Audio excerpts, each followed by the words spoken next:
আসসালামু আলাইকুম রহমতুল্লাহ। সম্মানিত অভিভাবক বৃন্দ, আপনার সন্তান হয়তো হিপস পড়বে বা পড়ছে। আপনি কিন্তু ভাবছেন যে আমার সন্তান যদি হিপস করার পাশাপাশি কোরআনের অনুবাদটুকু জানতে পারে কতই না উত্তম হতো। মাদ্রাসাত নূর আল আরাবিয়া বাংলাদেশ আপনাদের কথা ভেবে এমন একটি কারিকুলাম তৈরি করেছে।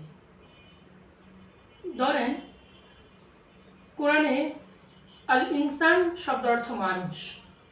আল ইনসান কোরআনে বহুবার এসেছে।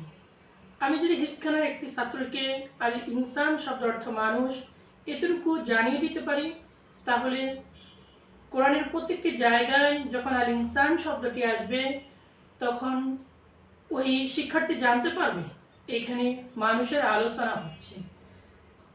আশা করি সে কোরআনের পরিপূর্ণ অর্থ বুঝতে না পারলেও আমাদের এখান থেকে হিফজ করলে, আমাদের কারিকুলাম অনুযায়ী লেখাপড়া করলে সেই কোরআনের 70 থেকে 80% অর্থ বুঝতে পারবে ইনশাআল্লাহ।